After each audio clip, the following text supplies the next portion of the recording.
Meus queridos irmãos, vamos abrir a palavra de Deus para a nossa edificação nessa hora. Na Epístola de Tiago, capítulo 1.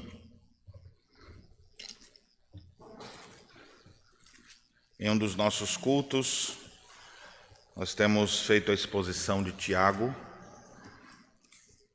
e hoje daremos seguimento. Enquanto você encontra, deixa eu recapitular rapidamente. Tiago escreve a cristãos que estavam dispersos pelo mundo, pessoas que estavam longe de sua terra natal, de seus amigos mais íntimos e familiares. E por causa dessa dispersão do povo de Deus, muitos deles começaram a ficar desanimados, estavam entristecidos. E Tiago então escreve essa carta, que é uma das primeiras cartas escritas no Novo Testamento, por volta do ano 40, 44. E o objetivo era fortalecer aqueles irmãos. O ensino de Tiago é muito parecido com o ensino de Jesus mesmo. Ele reflete muito o Sermão da Montanha, com coisas bem práticas do cotidiano para que eles pudessem fortalecer a fé e aplicá-la. No capítulo 1, onde nós já tivemos alguns sermões, nós estamos vendo, dentro ainda do capítulo 1, como que a gente pode enfrentar situações adversas. Porque o grande problema naqueles dias é que aqueles crentes não deram muita atenção às instruções que poderiam receber e agora, dispersos, longe das pessoas, eles desanimam. E aí vai ficando mais difícil para enfrentar os problemas. Ou seja, eram crentes superficiais que estavam passando por dificuldades. E isso não é muito diferente do nosso contexto, embora vocês talvez não foram dispersos, talvez um ou outro saiu, não estou na minha terra e vim para cá por questão de trabalho, estou longe da minha família ou coisas assim. Isso pode ter acontecido por uma questão de concurso público, de trabalho, ou até mesmo a escolha para ir morar numa nova casa, diferente de algo compulsório que eles não tinham como evitar. Mas o que eu acho que mais se identifica com a gente, os primeiros ouvintes de Tiago, é exatamente essa superficialidade que fica evidente quando a gente passa por problemas, por adversidades. E aí você vê que aquela pessoa que às vezes tinha uma fé tão inabalável, fé de Instagram, né? Fé de botar um versículo aqui, um status ali, mas que mal consegue nos cultos, mal consegue testemunhar da fé. E aí começa a enfrentar um problema, e aí você vê essa pessoa já entrando em crise. É como se Tiago, que já passou por tantas coisas, tivesse que ouvir pessoas dizendo assim: olha, Tiago, está doendo tanto meu dedo, olha a flepinha que entrou. E o Tiago, quem sabe, com as 4, 5 flechas nas costas, dizendo: é assim mesmo, amigo, calma, vai passar isso aí, eu sei que é difícil para você. E ele: mas está tão difícil, eu não sei como é que eu vou superar isso. O Tiago: tenha paciência que essa fase passa. Aí depois o Tiago sai, e o cara olha: meu Deus do céu, eu estou reclamando por uma flepinha, olha o que ele está levando nas costas. Então a gente percebe que aqueles primeiros ouvintes não são muito diferentes de nós, que muitas vezes temos uma fé superficial, conhecemos, especialmente na nossa época, né? Conhecemos de tudo um pouco, mas tão raso que não cobre a unha do pé. E por isso mesmo nós precisamos, de graça de Deus, saber como lidar com sofrimentos, porque senão a gente vai desanimar mesmo, vai cair. E nós já vimos aqui que uma das atitudes primeiras que a gente deve ter quando enfrenta provações ou dificuldades é ter alegria. Alegria não por se alegrar pelo sofrimento em si, mas se alegrar porque Deus está cuidando de nós, está trabalhando o nosso caráter em meio aos sofrimentos. Se você não consegue enxergar assim, foi a segunda mensagem que nós tivemos, ele nos ensina a pedirmos a Deus. Peça a Deus para te dar essa compreensão de que os problemas que você passa, eles não são um fim em si mesmo. Não é orar para tirar o problema, é orar para tentar compreender o que Deus quer me ensinar com esses problemas. Qual é o propósito de Deus para a minha vida? Peça a Deus, mas peça com fé, sem nada duvidar, dizia Tiago. A terceira mensagem que nós fizemos ainda sobre como enfrentar essas dificuldades, ele mostra que nós devemos lembrar que as provações são passageiras. E ele mostra especificamente ilustrando com as questões financeiras, porque os problemas financeiros afetam muitas pessoas. E então ele mostra que essas coisas são temporais, são temporárias, não vão durar para sempre. Então, glorie-se na sua insignificância, o rico murchará em seus caminhos. Não acho que o mais importante é ter dinheiro, não, porque senão você vai ficar na crise e aí, meu Deus, nada vai para frente. Não, tudo é temporário. E a última vez que nós tivemos uma mensagem, nós vimos que nós não devemos confundir, isso dos versos 12 a 15, confundir tentação, provação, nem botar a culpa em Deus. Porque às vezes quando alguém é tentado ou provado, diz, estou sendo tentado por Deus, porque Deus é soberano, e aí ele vem e me botou nessa situação. Então, antes de fazer esse tipo de afirmação, Tiago diz, vocês foram tentados pela sua própria cobiça, que gerou esse pecado que está aí na sua frente. Então, não pare de culpar Deus. Ainda dentro dessa última instrução é que vem a de hoje, versos 16 a 18, que é um contraste com esse último aspecto. Então, como é que a gente pode enfrentar as dificuldades? Como nós devemos lidar com as adversidades? Então, versos 16 a 18 nos dizem assim: não vos enganeis, meus amados irmãos, toda boa dádiva e todo dom perfeito são lá do alto, descendo do Pai das luzes, em quem não pode existir variação ou sombra de mudança, pois segundo o seu querer, ele nos gerou pela palavra da verdade, para que fôssemos como que primícias das suas criaturas. Amém. Quase que hoje eu ia ter uma experiência de lembrar todo o sermão que eu estudei, que está aqui no meu celular, o esboço. Eu ia ter que fazer um exercício de vou pregar sem o esboço, mesmo sem querer. Porque ao vir para cá, o meu celular acabou caindo no táxi. E eu falei, bem na hora que estava descendo, agora eu vou ter que pregar sem esboço mesmo. Mas como está fresco na mente, eu acho que vou conseguir. E aí eu falei, meu Deus do céu, agora já era, né? Vai entrar alguém no carro, vai ver um iPhone Pro Max ali do lado, o cara vai dizer, bênção de Deus para a minha vida. Será que o Uber vai ver? E eu boto no silencioso. O Arnaldinho ligou umas 5 vezes para mim, mas ninguém atendeu. E o que a gente já sabe? A gente sabe que brasileiro é desonesto e que as pessoas são aproveitadoras. Agora a pergunta é, essa frase está correta? Todo brasileiro é desonesto? Todas as pessoas são aproveitadoras? Eu estava aqui e de repente o Uber volta e me acena ali da porta com o celular na mão e veio me entregar. E eu estou com ele aqui. Então eu vou poder fazer as citações que eu tinha anotado aqui também. João, o nome dele. Ore por ele, agradeça a Deus pela vida dele. Nem todo mundo é desonesto. Nem todo brasileiro é bagunçado. Nem todas as pessoas são aproveitadoras. E ele deu um bom exemplo agora ao ter essa atitude.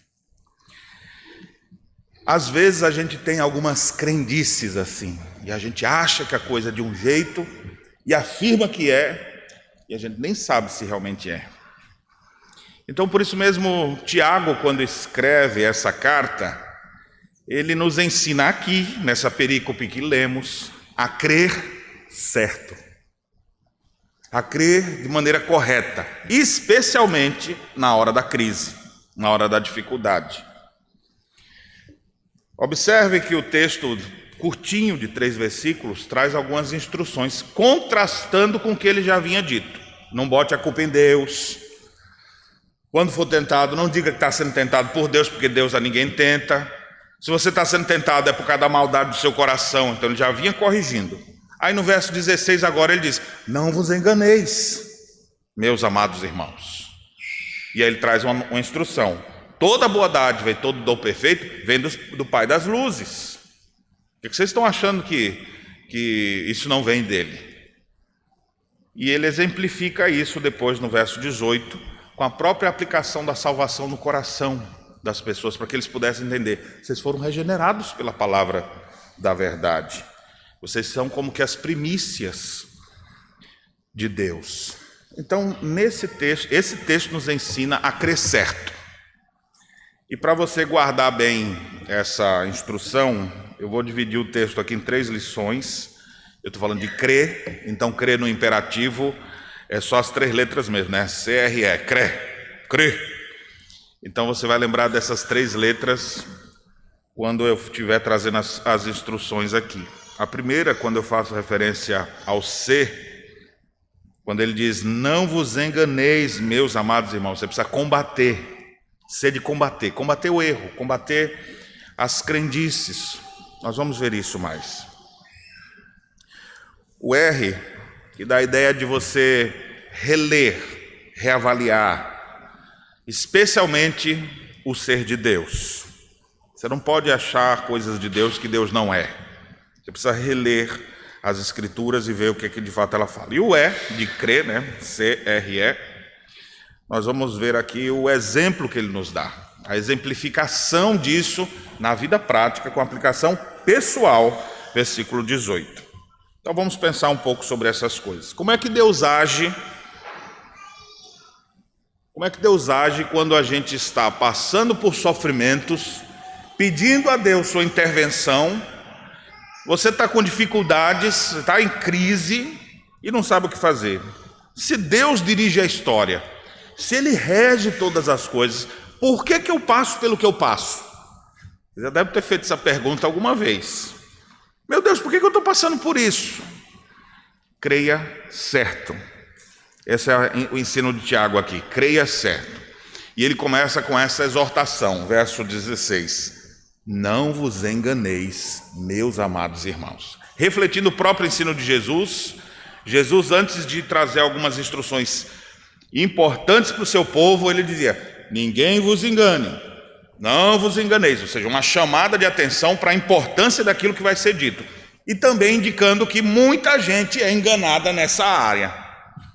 Quando você enfrenta problemas, seja de que natureza for, é muito comum você se enganar, você ser enganado pelo seu próprio coração. E é por isso que o texto ensina a você combater isso. Não é combater especificamente nos outros, não é apologética para os outros, agora é para o seu coração. Você tem que combater o seu próprio coração, que pensa errado, que crê errado. E a ordem de Tiago, porque é o imperativo, não vos enganeis, parem de se enganar. Carinhosamente ele fala, meus amados irmãos, parem de se enganar. Quantas vezes você está no meio da crise e você começa a se enganar? E quem é que engana? É o seu próprio coração. Não é gente que está lhe enganando, não. É você que vai começando a crer errado. Alguém lhe diz uma palavra mais ríspida, aí você começa a raciocinar erroneamente em cima daquela situação. Eu não valho nada mesmo, então. Fulano disse que eu sou isso. Aí se agarra com aquilo e começa a crer errado. Tiago está dizendo, combata essa ideia. Não se engane com isso. Para de se enganar. Na hora da crise o cara foi disperso, imagine lá, longe da sua terra, longe dos seus familiares, distante. E agora ele falando, olha, Deus começou uma boa obra em mim, mas eu acho que ele não vai acabar não. E será que eu sou um eleito de Deus? Eu acho que eu não sou. E aí a pessoa começa a botar minhoca na cabeça. Começa a ter dúvidas sobre as circunstâncias que estão acontecendo. Começa a ter dúvida de tudo. Será que eu sou amado mesmo? Será que meu pai e minha mãe me amaram? Será que a minha esposa, meu marido, será que meus filhos realmente me amam? A pessoa começa a ter dúvida das coisas. Cuidado quando você estiver enfrentando momentos difíceis. Você pode crer errado. A crença errada já foi mostrada por Tiago dos versos 12 a 15, quando começava a querer atribuir o mal do seu próprio pecado a Deus, com aquele ar de, eu fiz classe de catecúmenos, eu já estudei soberania de Deus. Você está com raiva no coração, você está triste pelos problemas que está enfrentando, mas você diz, Deus não é soberano, tudo não acontece conforme a vontade dele, então ele quem quer que eu passe por isso, assim, mas com o coração amargurado. Não é aquela afirmação teológica descansando na providência de Deus, mas é aquela afirmação com raiva, se auto-enganando. às vezes com a afirmação teológica corretamente colocada, mas lá no íntimo não está. Não se engane. Pare de ficar com autopiedade. Pare de se fazer de vítima. Eu estou passando por um problema, ninguém, igual Elias, né? Morreram todos os profetas, só eu fiquei. Quem disse? Deus combate isso no Elias. Elias, tem 7.000 que não dobrou o joelho. Não, só tem eu, Senhor. Tem 7.000, Elias. Mas na cabeça dele, ele estava assim. O pecado faz isso com a gente. Ele faz a gente ter crendices. Ele faz a gente se comparar com os outros. Por que fulano já saiu da aprovação e eu continuo? Ele nem dá o dízimo, eu dou. Por que aquela pessoa tem uma vida tão abençoada? Olha os filhos dele como são maravilhosos. E eu, por quê? E você fica se comparando com os outros, botando minhoca na sua cabeça. Isso já aconteceu com você alguma vez? Eu não mereço passar por isso. Não. Miserável pecador do jeito que é, você merecia passar por coisa pior. Se não está passando, é graça de Deus. Só que na hora da crise você começa: por que, Senhor, isso comigo? O que eu fiz para merecer tamanho sofrimento? Se Deus não fosse misericordioso conosco, Ele dá a lista toda assim. Por isso aqui, ó, seu miserável. Mas Deus generosamente vai lidando com a gente, mesmo quando a gente não sabe como reagir. Mas a instrução de Tiago é: não vos enganeis, meus amados irmãos. E o não vos enganeis aqui é nesse contexto de provação. É no contexto de estar passando por dificuldade. Cuidado para nessas horas você não romper em fé. Vai cantar aquele corinho e vai sair da igreja. Estou na crise, passei por um problema, ninguém me ligou, ninguém me chamou, ninguém mandou um WhatsApp para mim. E quem que sabia que tu estava com esse problema? Aí a pessoa transfere a culpa, ela transfere seu pensamento e começa a mirar em outra coisa. Isso é uma descompensação que o pecado faz na nossa mente, irmãos. Os efeitos do pecado na nossa mente faz a gente raciocinar assim. E a gente inverter quadros. Chamar amargo de doce, chamar doce de amargo.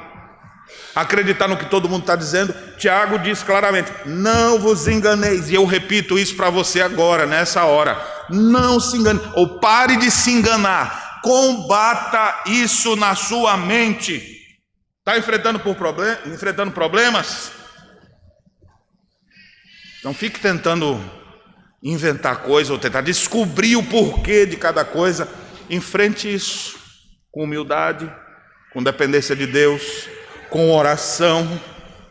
Alegre-se em meio aos sofrimentos. Deus está trabalhando meu caráter.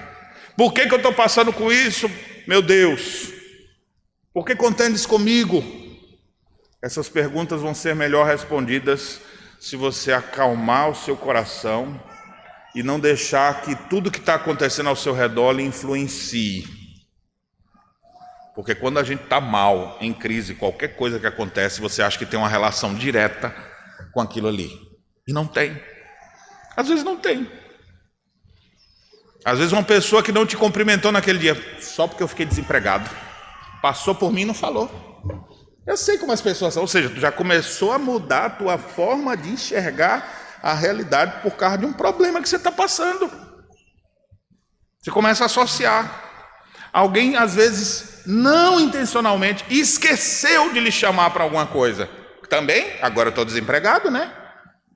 Quando eu tinha dinheiro, ninguém se esquecia. Agora que eu estou desempregado, se esquece. E às vezes a pessoa se esqueceu porque se esqueceu.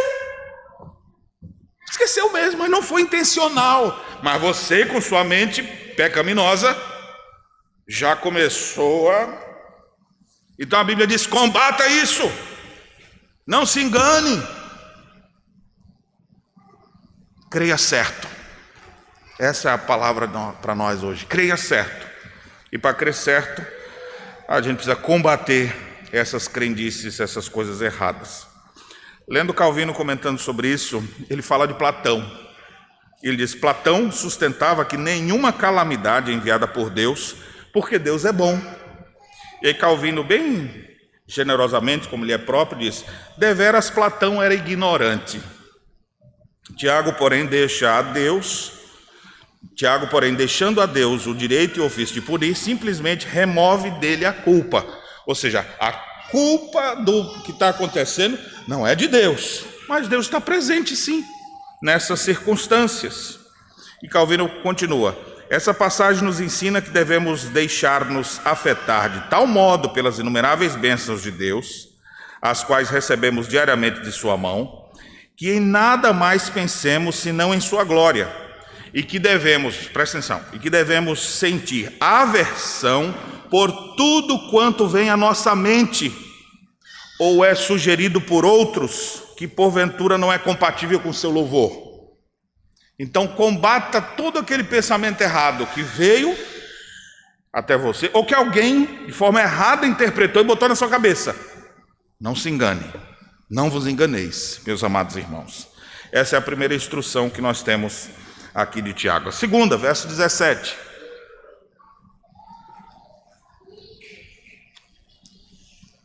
Aqui Tiago nos ensina a conhecer melhor quem é Deus. Por isso que eu usei o R de reler, ou um retrato claro de quem é Deus. Você precisa conhecer mais o ser de Deus. E aqui no verso 17 nós temos alguns de seus atributos. E um que está bem claro, inclusive a temática do nosso culto fala sobre isso, é a imutabilidade de Deus. Deus não muda. Lemos vários textos hoje durante o culto que fala sobre isso. Deus não muda. Ele é o mesmo hoje e eternamente. Deus não fala uma coisa e depois volta atrás. Deus não é homem para que minta. Deus não muda. A gente muda.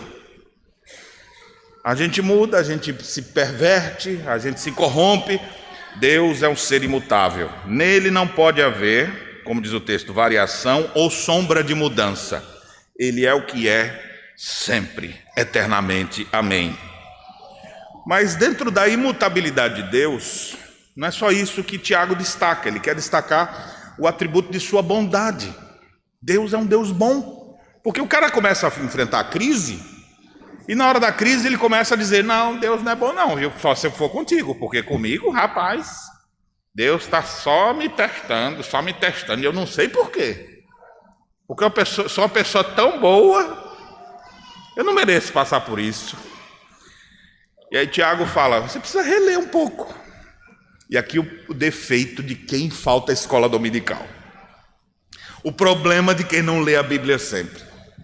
Porque na hora da crise é que você vai precisar daquelas informações. E aí você faltou na aula. Você precisa estudar a Bíblia, conhecer a Deus em todo o tempo. Mas vai ter uma hora que esse conhecimento de Deus vai fazer mais diferença na sua vida, que é na hora da crise. Quando a sua mente começar a se perturbar. Imagine, você nem tem conhecimento de Deus, você é um crente superficial, igual os da época de Tiago. E eu acho que os superficiais daquela eram muito mais firmes do que nós. Ainda por cima, viu? Porque esse pessoal estava sendo perseguido, tinha gente que estava sendo morta pelo evangelho, e eles estavam se mantendo. Eu fico pensando nos de hoje. Mas Tiago, então, ele mostra quem é o ser de Deus. Na hora da crise, você lembrar daquilo que você aprendeu. Catecúmenos que estão estudando a Confissão de Fé de Westminster, e às vezes eu vejo uns termos, alguém pode pensar assim dentro do coração: para que eu quero saber sobre a providência de Deus? No máximo, eu sabendo onde fica o Hospital Divina Providência já está suficiente. Alguns falam: por que eu quero aprender sobre os eternos decretos de Deus? Aí não estuda nada, fica bem rasinho assim. Eu quero saber só que Jesus é o pão da vida, é a luz do mundo, e para mim já está suficiente. E deixa de estudar outros temas bíblicos. Enquanto está tudo em paz, você nem vai sentir muita falta talvez disso. Mas vai chegar o momento da crise, vai chegar o momento da provação, vai chegar o momento da dificuldade. E aí a tua mente vai começar a ser golpeada. As flechas, os dardos inflamados de Satanás começarão a vir sobre a sua mente. Como que você vai combater isso? Se você nem sabe quem é Deus, você começa a achar que Deus desistiu de você. Bem, a Escritura diz: aquele que começou boa obra em vós há de completar até o dia de Cristo Jesus. Mas comigo ele desistiu. Então você rompeu com a crença bíblica. Por isso que a mensagem de hoje é: creia certo.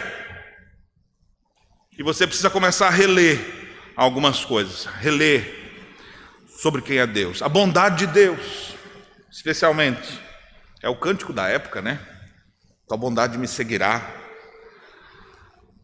E ele diz assim: toda boa dádiva, ou seja, alguma coisa boa que aconteceu, todo dom perfeito, aquilo que é completo, especial, é um presente de Deus, é um presente para você.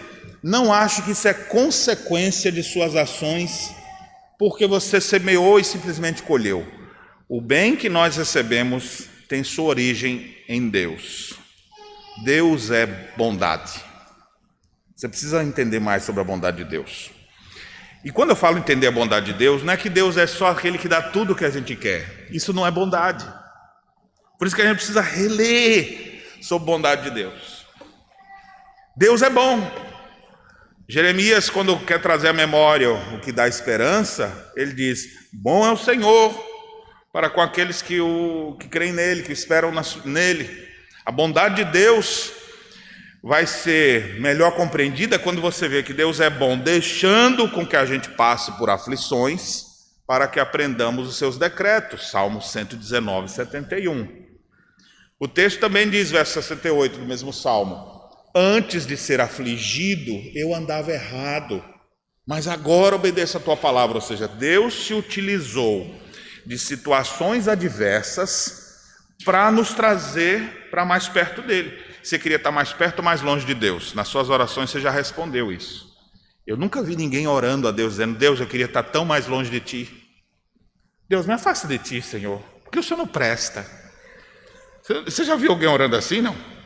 Geralmente: Senhor, me ajude, eu quero caminhar contigo, eu quero guiar minha vida à luz da tua palavra. Aí Deus utiliza dos seus muitos métodos para trazer você para cá, e você vai dizer que Deus é mau? Acredite na bondade de Deus. Deus é extremamente bom, Ele é a essência da bondade. E por Deus ser bom, a bondade de Deus é um pouco diferente da nossa. Vou pensar que eu estou ouvindo muitas crianças aqui.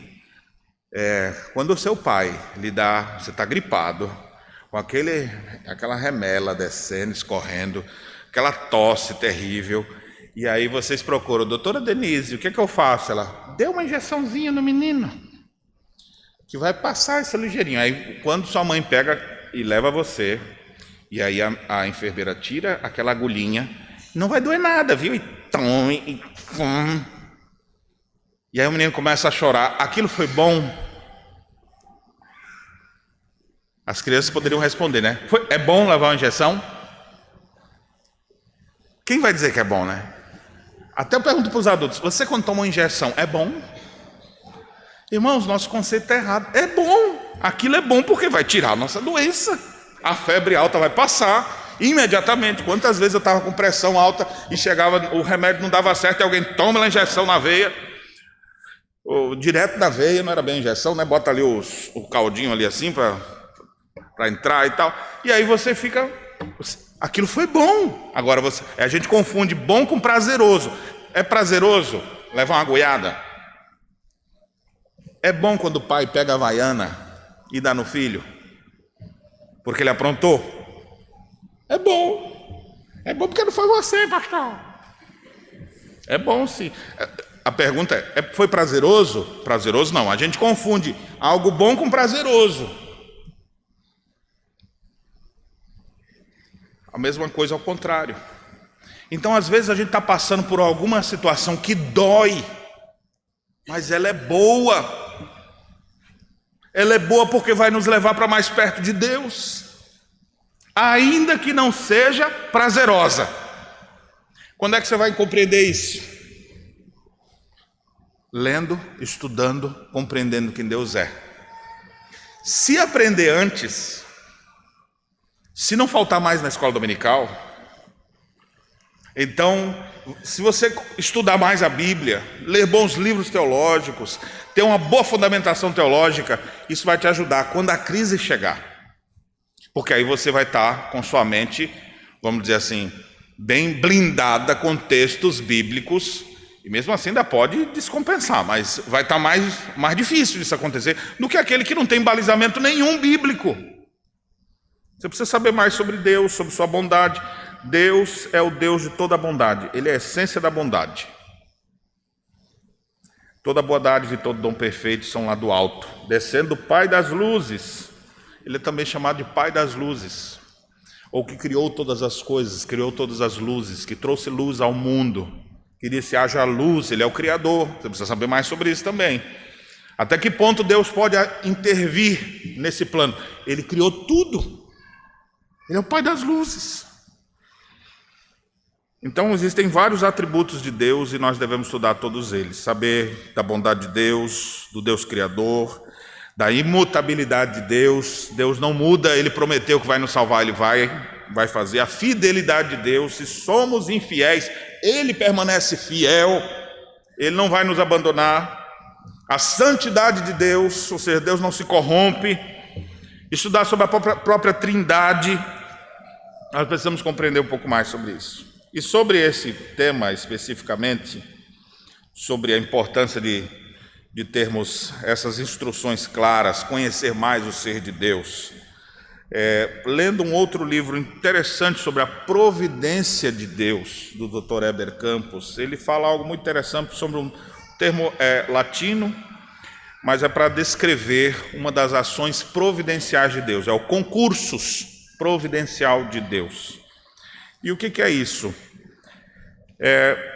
Quando falamos de concursos, estamos falando da participação divina em todos os atos e eventos da história, em cooperação com as causas secundárias que são os seres criados. Ou seja, Deus, em um certo sentido, quando você pensa na providência de Deus, nos decretos de Deus, no concursus providencial de Deus, Deus é a causa primária de todas as coisas, mas existem as causas secundárias, que são seus seres criados.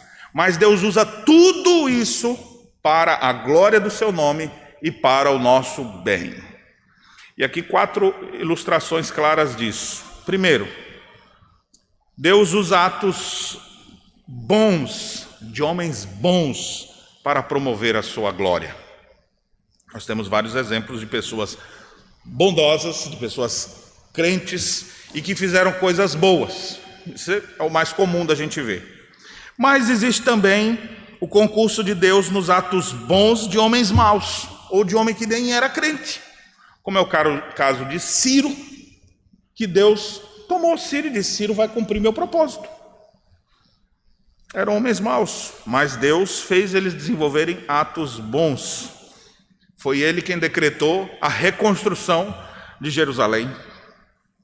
Deus faz isso.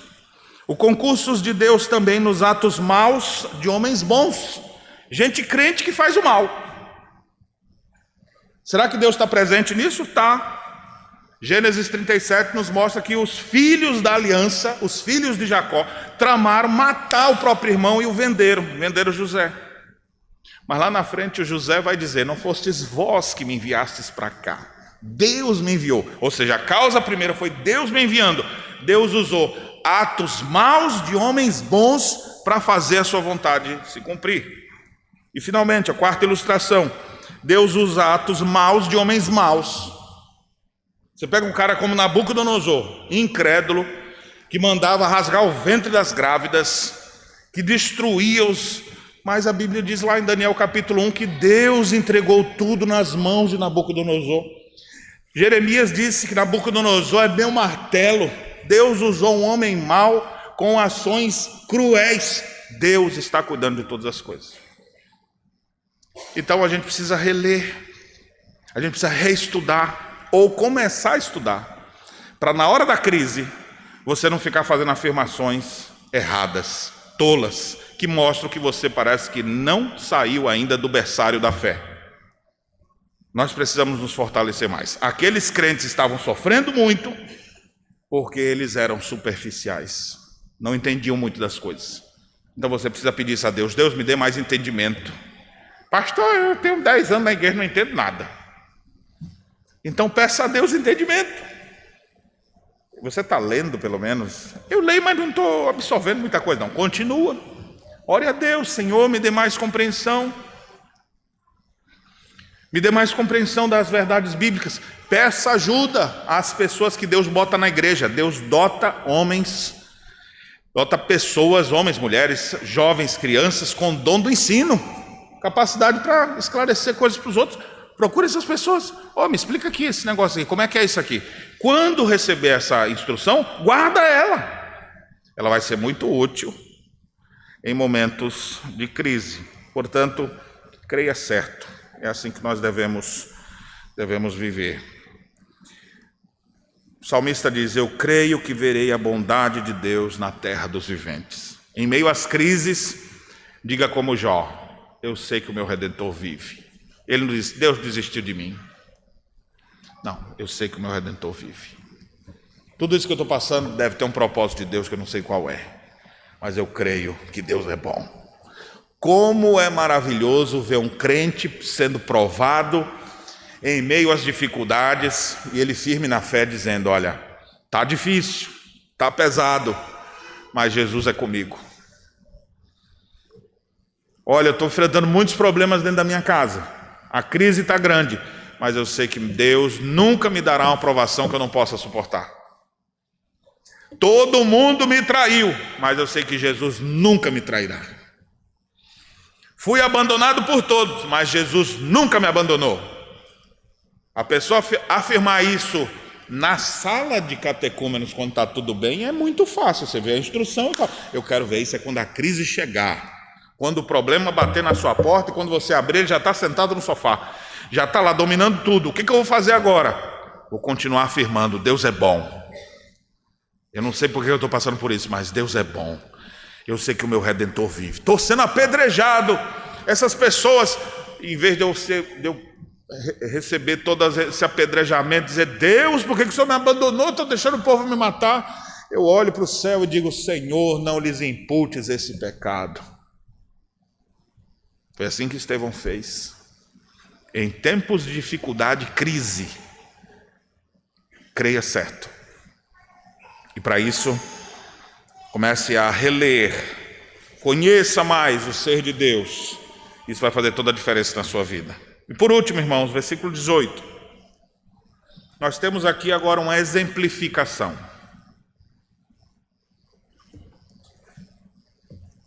Tiago poderia usar vários argumentos para exemplificar que Deus é bom, que Deus não nos abandona, mas ele quis usar um exemplo pessoal, para que cada um pudesse: é mesmo, isso aconteceu comigo. E ele diz assim: pois segundo o seu querer, ou seja, foi do querer de Deus, foi conforme o beneplácito de sua vontade, ele nos gerou pela palavra da verdade. A geração aqui é uma referência ao novo nascimento, o momento da nossa regeneração. Estávamos mortos em delitos e pecados, ele nos deu toque de vida. Ele pega esse argumento também teológico acerca de quem é Deus quem opera a salvação em nós, mas ele pega um exemplo bem prático. Você lembra como é que era a sua vida antes? Você vivia conforme seu caminho. Um dia alguém pregou a palavra da verdade para você, porque esse é o meio que Deus usa para a salvação, não é outro meio. Ninguém vai ser salvo porque fizemos uma maravilhosa programação, fizemos um evento glorioso na cidade e aí as pessoas se converteram. Trouxemos o pregador mais famoso do mundo. E aí o povo diz: não, as pessoas só se convertem por obra do Espírito Santo quando a palavra dele é pregada. Isso é Bíblia. Pode ser que a pessoa mais enrolada na sua expressão fale e o outro se converta. Porque é a palavra da verdade. Deus escolheu a loucura da pregação para salvar as pessoas. Um dia alguém pregou para você, não foi? Por que você está aqui? Porque você viu um mega evento no céu, 500 mil anjos cantando? Não, você ouviu a pregação, e às vezes de pessoas talvez até improváveis. Ouviu, teve o primeiro contato com o evangelho, se converteu. Por que você se converteu? Porque Deus gerou em você vida. Ele te regenerou. Então, Tiago aqui apela para esse aspecto pessoal. Você lembra o que aconteceu com você, meu amigo? Você estava perdido e Cristo veio ao seu coração, te chamou das trevas para a luz, e você agora é como que as primícias da sua criação. A ideia de primícia é exatamente daquela oferenda especial que era trazida. É como se ele dissesse assim: você é a coroa da criação de Deus. Deus fez você assim, e você está aí lamentando da vida, botando a culpa em Deus por causa dos teus problemas. Creia certo, creia correto, veja a salvação de Deus na sua vida. É o exemplo claro. Você não precisa olhar o exemplo de outra pessoa, não. Você tem que olhar o que aconteceu na sua vida, a não ser que não aconteceu, né? E se não aconteceu, tomara que aconteça agora, enquanto você está ouvindo aqui a pregação do Evangelho. Que Deus abra seu coração, destampe seus ouvidos, converta o seu coração ao Senhor Jesus. E isso inclusive pode estar acontecendo mesmo, viu? Você está passando por essas provações, é o meio que Deus está usando para lhe trazer para Ele. E agora, enquanto eu falo, parece que agora eu estou entendendo, pastor. Por que eu estou entendendo? Não é porque eu estou sendo um bom professor, não. É porque o Espírito Santo está regenerando o seu coração para uma nova esperança. É Ele quem destampa nossos ouvidos, é Ele quem gera vida dentro de nós. E agora isso começa não apenas a estar lá na vida dos outros, começa a estar na sua vida. Isso já aconteceu com você? Você já teve essa bendita, maravilhosa, gloriosa experiência de ver a palavra gerando vida dentro de você? Você foi gerado pela palavra da verdade, meu irmão. E isso não foi você quem quis, dizendo assim: não, eu fui lá. Por que é que você foi gerado pela palavra da verdade? Verso 18 diz: pois segundo o seu querer, foi vontade de Deus. Deus quis você. Você não vale nada, mas o Senhor quis. Ele quis você. Ele quis você. Ele tocou em seu coração. Ele te chamou para a vida. E agora você faz parte do povo escolhido de Deus. E você vai ficar reclamando de Deus, botando culpa em Deus, ficar com raiva, vou me afastar dos caminhos do Senhor. Não, meu irmão. Fortalece a tua fé. Bota teus olhos no lugar certo. Para de olhar para os lados. Ah, mas não tem ninguém aqui, minha família não está aqui, fulano não está aqui, não tem ninguém para me ajudar. Pare de olhar por isso. Os primeiros cristãos estavam dispersos por vários lugares, não tinha ninguém mesmo, mas Deus estava com eles. Você pode se sentir sozinho, mas Deus está do teu lado. Pode ser que ninguém esteja compreendendo o que está acontecendo com você, mas Deus sabe o que está acontecendo com você perfeitamente. Pode ser que todos estejam lhe caluniando, mas Deus sabe onde está a verdade.